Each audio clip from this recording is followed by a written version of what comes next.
Colpo milionario a Palazzo Ducale. Da Roma una task force di investigatori specializzata per scovare gli Arsenio Lupin che hanno beffato tutti. 2 persone hanno agito dall'interno, ma la banda sarebbe più ampia. Prima ha accoltellato la compagna, poi ha caricato in auto la figlia di 6 anni e ha fatto perdere le sue tracce. Macellaio 38enne bloccato stamani dopo una caccia all'uomo. Il dramma nel Vicentino. Ai nostri microfoni l'amarezza del parroco di Longare, picchiato dal bandito che aveva sorpreso in casa. Ormai siamo tutti in pericolo, non ci si può difendere. Costituita a Padova la consulta delle Associazioni Unite per il Fondo di Salvaguardia dei Risparmiatori di Veneto Banca e Popolare di Vicenza. Primo obiettivo, incontrare il governo già lunedì prossimo. La guerra dei Panevin, numerosi quelli cancellati nella Marca trevigiana per colpa della troppa burocrazia. Il governatore Zaia, i Panevin non si toccano. Mamma a 56 anni, il parto record di una donna trevigiana che ha dato alla luce senza problemi una bimba all'ospedale all'Angelo di Mestre. È una vicentina, la prima donna con una mano bionica, aveva perso l'arto dopo un incidente sul lavoro, intervento all'avanguardia al Policlinico Gemelli di Roma. Buonasera, ben ritrovati in diretta con le informazioni di Antena 3, questo è il telegiornale del Veneto con tutte le ultime novità e cominciamo, come avete sentito, da quel che abbiamo seguito in diretta oggi attorno alle 12:30, cioè la conferenza stampa con la quale le forze dell'ordine a Venezia hanno annunciato l'arrivo di questa squadra speciale per scovare gli Arsenio Lupin che hanno rubato i gioielli dei Marajah al Palazzo Ducale. Stanno sicuramente lavorando sulle immagini, stanno lavorando sui percorsi, stanno raccogliendo informazioni di tutti i tipi, stanno facendo una ricerca dei vari percorsi che possono essere fatti per fare delle verifiche. Una squadra investigativa speciale giunta da Roma al lavoro per trovare gli abili responsabili del furto di gioielli a Palazzo Ducale. Il Dipartimento ha ritenuto di mandare i migliori a livello nazionale per risolvere questo caso. Si tratta della stessa squadra che ha recuperato le opere d'arte trafugate nel Veronese a Castelvecchio. Adesso ripeteremo determinati sopralluoghi con procedure tecniche specializzate. L'unica certezza che le posso dare è che non è una questione di poco momento. Ci vorrà tempo per analizzare tutte quelle poche tracce che ci hanno lasciato. L'unica certezza è questa, non è questione di poco. Nel pomeriggio sono giunti anche gli esperti di ricerca tracce della Scientifica di Roma, un lavoro lungo vista l'abilità dei ladri che sicuramente sono più di 2 e che potrebbero aver studiato a lungo modi e tempi di azione. Il periodo della mostra è stato un periodo lungo, quindi ha sicuramente consentito di poter fare sopralluoghi, verifiche e poi tentare il colpo che è riuscito, utilizzando strumenti che consentissero un'azione rapida e tecnologicamente rallentando gli impulsi. In questo modo sono riusciti ad estrarre la spilla e gli orecchini appartenenti alla collezione I tesori dei Mogul e Marajah, tutto in pochissimo tempo. Alta la probabilità che si tratti di un furto su commissione, una collana all'interno della stessa teca non sarebbe infatti stata toccata. I ladri non hanno avuto paura di mostrarsi a volto scoperto, l'ipotesi è che possano essere stranieri o comunque incensurati. È stato bloccato e arrestato in provincia di Mantova un 38enne ricercato dopo aver ferito la compagna ed essere scappato con la figlia. È accusato di rapimento. La bimba di 6 anni è stata trovata in buone condizioni di salute, nonostante qualche linea di febbre. Per precauzione è stata portata in ospedale. Lei e il padre sono stati individuati questa mattina a Bagnolo San Vito, in provincia di Mantova. La loro auto è stata notata da una pattuglia della polizia locale, impantanata sul ciglio di una strada a fondo chiuso. I carabinieri di Vicenza avevano diffuso ieri sera un avviso di ricerca su tutto il territorio nazionale. Non era la prima volta che il macellaio 38enne e la compagna, una moldava di 37 anni, litigavano. Alle 17 di mercoledì la lite è però sfociata in un accoltellamento, con la donna costretta a scappare da questa casa in strada per sottrarsi alla violenza. Mentre gli automobilisti tentavano di prestarle i primi soccorsi, qualcuno ha chiamato il 118. L'uomo nel frattempo è riuscito a allontanarsi con la Golf, portando con sé anche la figlia di 6 anni. Su di lui pende l'accusa di tentato omicidio e sequestro. La donna nel frattempo è stata ricoverata all'ospedale San Bortolo di Vicenza. Le sue condizioni sono critiche ed è stata sottoposta ad un intervento chirurgico, ma non è in pericolo di vita.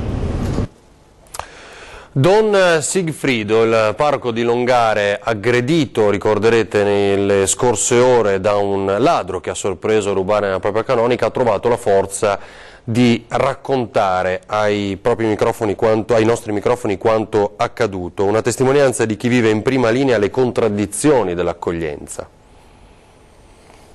Io non posso fare violenza, mentre lui può fare violenza. È palpabile l'amarezza di Don Sigfrido Crestani per l'impossibilità di mettere un freno ai furti ripetuti e impuniti in canonica. Il parroco di Longare porta ben visibili sulla fronte i segni del trauma cranico per la violenza subita, cercando di bloccare il ladro. Sei neanche libero in casa tua e qua siamo tutti imprigionati. Le ferite fisiche, conferma Don Sigfrido, non sono così profonde come la ferita morale per l'accaduto. La ferita morale appunto perché non poter godere pace e tranquillità in casa tua non è una cosa simpatica, insomma. Il parroco avrebbe infatti riconosciuto il suo aggressore, uno straniero che a Longare si era già reso responsabili per altri furti. Ai carabinieri che sono andati a cercarlo invece è stato riferito che l'uomo si sarebbe trasferito in Inghilterra già da qualche mese. Sarà andato in Inghilterra, però come è andato e può anche ritornare. Il problema dell'accoglienza dei rifugiati resta il tema di fondo. A Longare in particolare la questione è ancora più spinosa, perché oltre ai numerosi stranieri già presenti in città, si è in attesa dell'insediamento di una nuova comunità di profughi. Un conto è dare da mangiare e assistere per un periodo, un conto è avere una sistemazione a lunga gittata, diciamo. Il pensiero poi torna alla brutta esperienza e all'uomo che l'ha percosso. In questo momento il suo aggressore sento di dirgli che cosa? C'è sempre da migliorare, c'è sempre da riparare, non si può mica condurre una vita con furti, aggressioni eccetera. Si sente di perdonarlo? Ah sì, non voglio la morte del peccatore ma che si converta e viva. Saranno insieme anche nell'estremo addio, un solo funerale ad Arzignano, nel Vicentino, parrocchia di San Giovanni Battista, zona Villaggio Giardino, per, dicevamo, Luca Bortolaso e Alex Ferrari, i due fidanzati di 21 anni, soffocati martedì dal monossido di carbonio nella casa di montagna di Ferrari di Montebaldo. La decisione è arrivata ieri pomeriggio su esplicita richiesta delle famiglie. Il rito funebre si terrà domani alle 14:30. La chiesa non è stata scelta a caso, le due parrocchie di provenienza dei ragazzi, infatti Bagnolo di Lonigo, dove viveva Luca, e San Bortolo di Arzignano erano troppo piccole per ospitare la folla di parenti, amici e conoscenti che si prevede arriverà per l'estremo saluto. Da parte delle due unità pastorali, Arzignano e Lonigo, non è arrivata nessuna opposizione, c'è rispetto per quella che è stata la loro relazione, spiega Don Roberto Castagnaro, il parroco che celebrerà i funerali: non li consideriamo di certo pubblici peccatori. Saranno celebrati nel pomeriggio di domani a Cavarzano i funerali della 55enne bellunese, morta travolta da un'onda durante una vacanza in costiera amalfitana. Domani sarà il giorno dell'addio, del cordoglio, il giorno in cui amici, parenti, colleghi si stringeranno nella chiesa di Cavarzano per salutare per l'ultima volta Mariangela Calligaro, la turista bellunese morta martedì mattina durante una passeggiata lungo un percorso caratteristico della costiera amalfitana.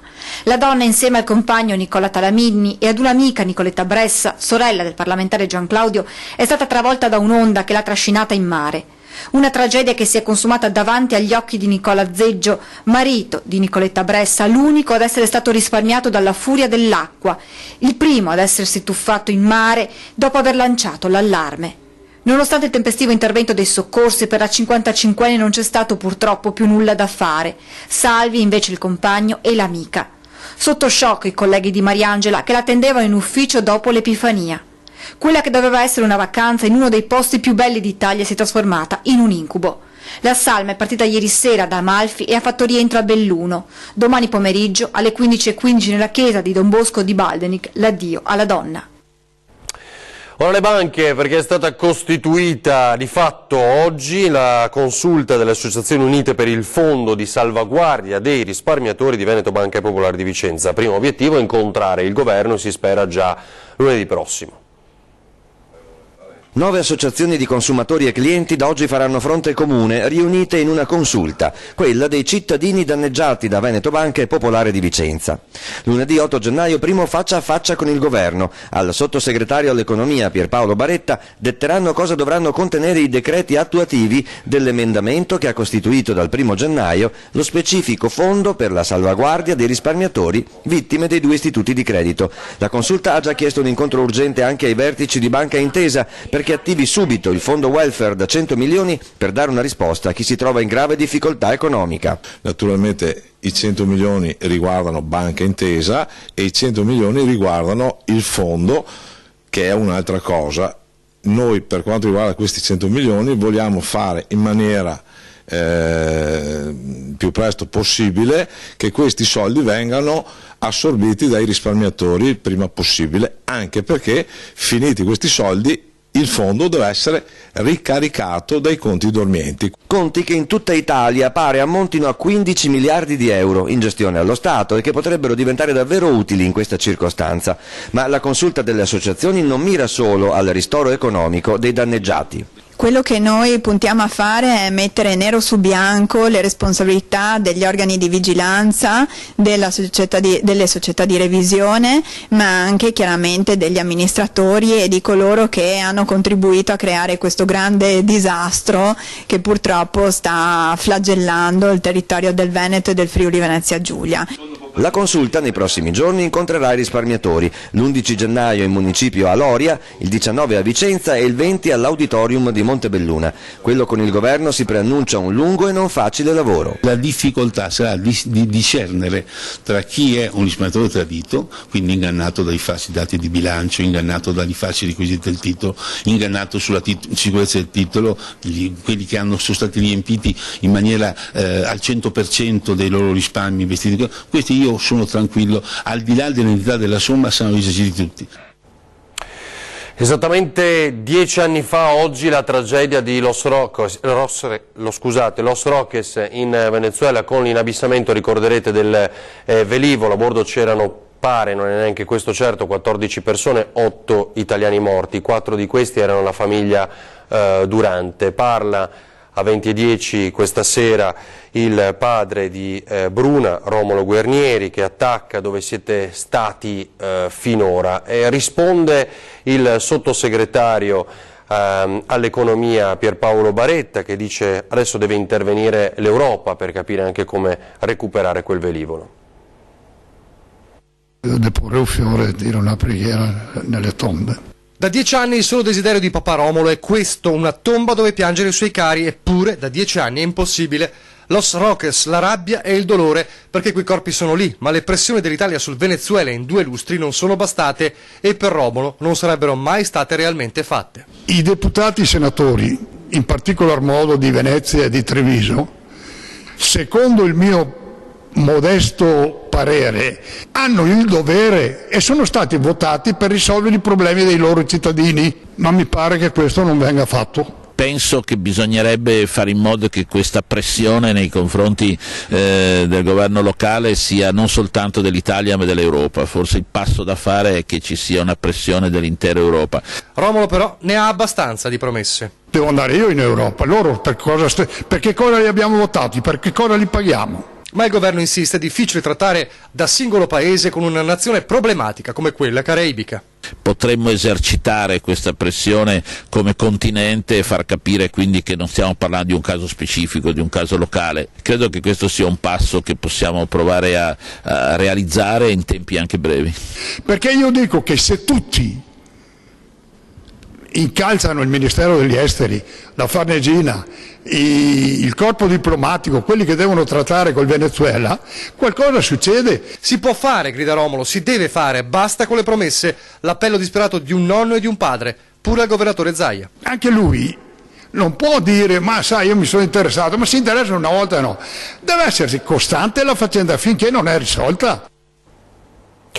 Si allarga l'inchiesta che riguarda l'ex comandante della polizia locale a Padova. L'ex comandante Paolocci smentisce di essere indagato, ma ci sarebbero altre 5 persone coinvolte nell'inchiesta della Procura per l'elevato numero di appalti ad affidamento diretto avallati dal dirigente, tutti sotto la soglia dei 40.000 euro, 235 su 261, controfirmati dall'ex comandante in poco più di un anno. I 5 sarebbero una dipendente di Palazzo Moroni e 4 responsabili di altrettante aziende che si aggiudicarono gli appalti diretti. La Procura di Padova indaga, sollecitata a farlo anche dai vari esposti presentati dall'ex responsabile politico dei Vigili Urbani padovani, l'assessore alla sicurezza della Giunta Bitonci Maurizio Saia. Paolocci lo scorso novembre ricevette un avviso di garanzia per abuso d'ufficio, turbata libertà degli incanti, corruzione per un atto contrario ai doveri d'ufficio e induzione indebita a promettere o dare utilità. E ora puntuale ogni anno la polemica che riguarda i Panevin, tanti quelli cancellati nella Marca per troppa burocrazia. Domani il governatore Luca Zaia ne accenderà 4 nei comuni trevigiani e tuona, i Panevin non si toccano. Ma guardi, mi sento di dire giù le mani dal Panevin, finiamola con questa messa in scena che sembra che il Panevin sia il responsabile di tutti i mali della comunità, dell'ambiente, di tutto. Ma guardi, nel Panevin dovremmo andare lì con un bancale di carte e bruciare le carte e bruciare la burocrazia, questa è la verità. Il governatore Luca Zaia non ci sta proprio a veder sparire piano piano dal Veneto, in particolare dalla Marca trevigiana, i tradizionali Panevin cancellati dalla troppa burocrazia, un problema che puntualmente torna a bussare ad ogni inizio anno. Ci provano ogni anno perché il Panevin è la festa del popolo, se fosse la festa dei VIP e magari di qualche benestante molto probabilmente si guarderebbero bene di rompere le scatole dei Panevin. Ben venga la sicurezza e l'attenzione all'ambiente, ma da qui a ridurre il Panevin a capro espiatorio di tanti mali è inaccettabile, continua Zaia. Sembra che su 365 giorni all'anno l'unico problema che ci sia in Italia, e in questo caso in Veneto, sia quello di rompere le palle a chi fa i Panevin. Ma lasciamoli in pace questi Panevin che da una vita, da secoli che si fanno. I Panevin devono continuare ad esistere, sono una tradizione, una festa del popolo veneto, sottolinea il governatore. I Panevin vanno fatti, una tradizione che si perde nella notte dei tempi, un momento di aggregazione, e non dimentichiamoci che i Panevin non vengono realizzati per fare bilancio o per sistemare i conti di qualche famiglia, di qualche imprenditore o di qualcuno, ma vengono fatti perché tutto l'incasso poi viene devoluto in beneficenza. Tradizioni alle quali, seppur a malincuori, molti hanno rinunciato, come nel caso di Sebastiano Baccicchetti, che quest'anno si è visto costretto a cancellare il tradizionale Panevin che da un secolo la sua famiglia organizzava sul Colle San Paolo a Vittorio Veneto. Troppe procedure burocratiche da seguire che inevitabilmente fanno lievitare i costi, e così il signor Baccicchetti ha preso questa seppur dolorosa decisione. L'anno scorso si è un po' complicata, abbiamo dovuto fare una domanda in Marca da bollo e fin qua ci stava. Adesso col piano di sicurezza redatto da un ingegnere diventa economicamente complicato. Dal caldo dei Panevin al gelo, al freddo di montagna, intanto vi raccontiamo questa vicenda, una coppia di anziani costretta a stare al freddo in questi giorni perché qualcuno ha sbagliato. Senza luce al freddo giorno e notte, tutto questo perché l'azienda fornitrice di energia elettrica ha staccato la corrente. La motivazione per il momento è sconosciuta, ma a farne le spese è stata una coppia di anziani ottantenni residenti a Limana in provincia di Belluno. Al telefono la nuora della coppia, Manuela Piol. Noi siamo andati tutti i giorni dentro agli uffici dell'Enel, abbiamo fatto 1000 telefonate, abbiamo provato a chiamare tutti i pompieri, i carabinieri. Nessuno sa niente, non si sa chi l'ha tolto la corrente, chi ha disdetto il contratto. 18 fax, una raccomandata, 1000 chiamate, ma i parenti di Armando e Lina non sono riusciti a venirne a capo. Sono arrabbiati i familiari dei due anziani. A Belluno la colonnina di mercurio in questo periodo va ampiamente sotto lo zero ed il rischio per loro è stato altissimo. Certo, sì, li troviamo morti il giorno dopo, sì, dal freddo, per dire, nessuno sa niente. Per tutti i 7 giorni i familiari hanno cercato di risolvere il problema, poi hanno portato un generatore a gasolio per aiutare la coppia. La corrente è stata ripristinata oggi, ma loro hanno già deciso di rivolgersi ad un avvocato per chiedere i danni. Certo, adesso andremo da un avvocato e procederemo per forza. Ci fermiamo per qualche istante, poi vi raccontiamo la storia di questa mamma a 56 anni.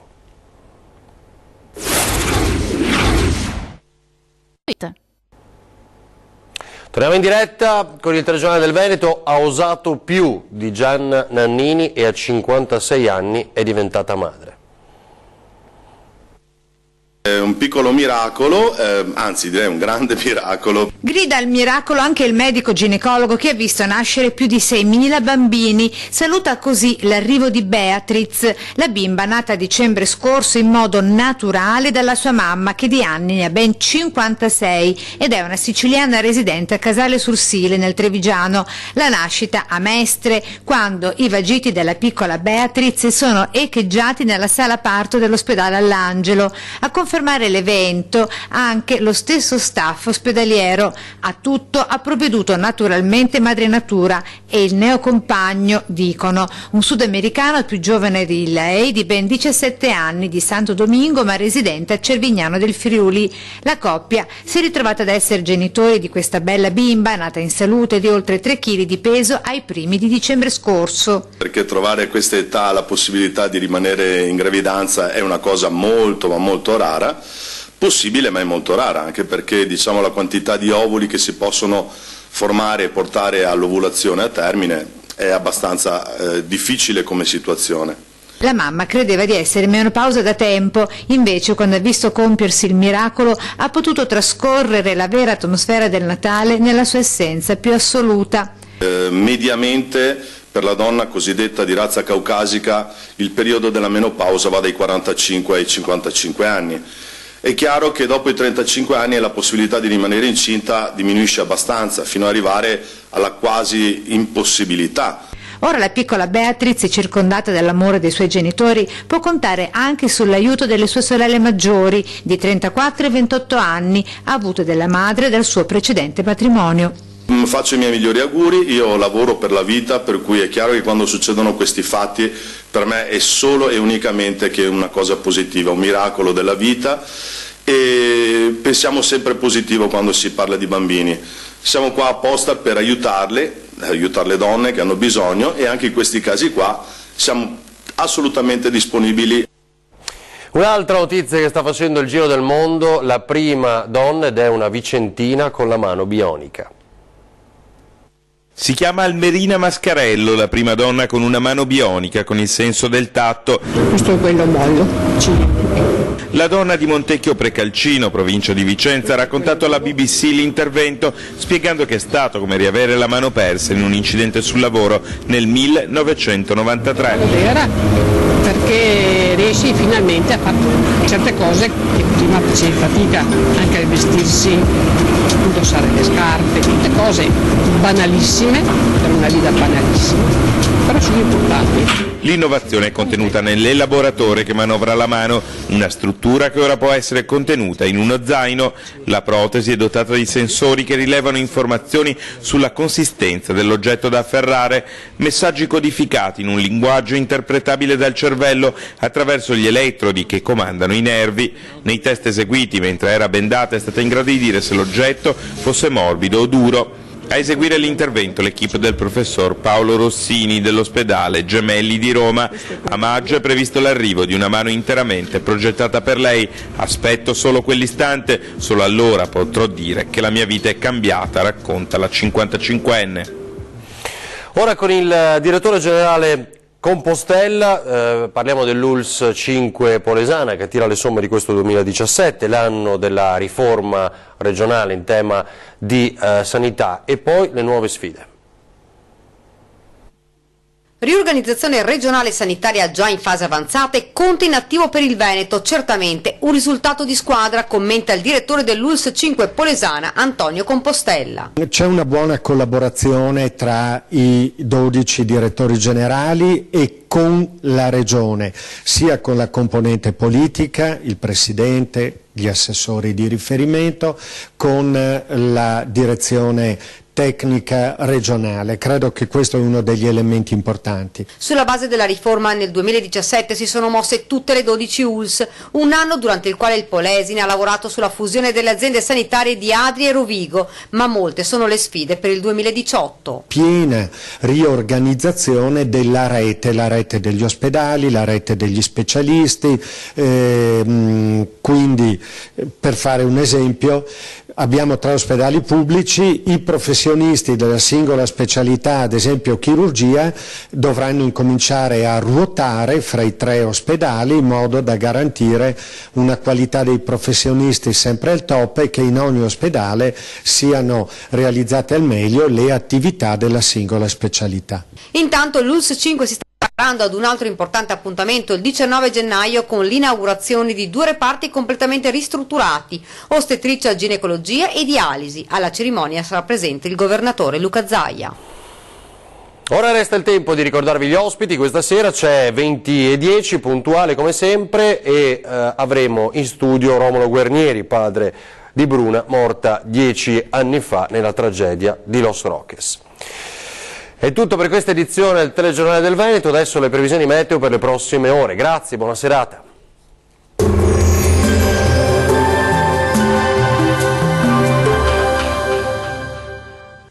Ancora locali riduzioni della visibilità sulle pianure, ma tempo in prevalenza buono, salvo per qualche isolato fenomeno.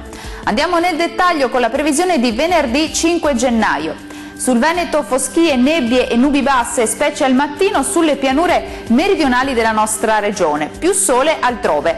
Col passare delle ore cielo spesso coperto un po' su tutti i settori, ma senza altre conseguenze. Le temperature massime saranno comprese tra 8 e 11 gradi, valori minimi tra -1 e 3 gradi circa. Che tempo farà sul Friuli Venezia Giulia? Il tempo sarà in prevalenza buono, con più spazi soleggiati al mattino, poi dal pomeriggio il cielo si copre un po' ovunque, anche con possibili deboli piovaschi su Goriziano e Triestino. Le temperature massime saranno comprese tra 9 e 11 gradi, i valori minimi tra 1 e 5 gradi circa.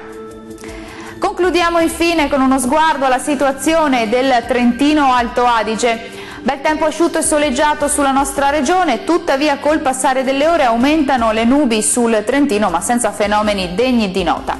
Sempre soleggiato sull'Alto Adige, con cielo poco nuvoloso. Le temperature massime saranno comprese tra 5 e 8 gradi, minime tra -2 e +2 gradi. Il mare sarà poco mosso sulle coste e mosso al largo, i venti deboli settentrionali lungo le coste e da sud-ovest al largo. Per ora dal meteo è tutto, arrivederci.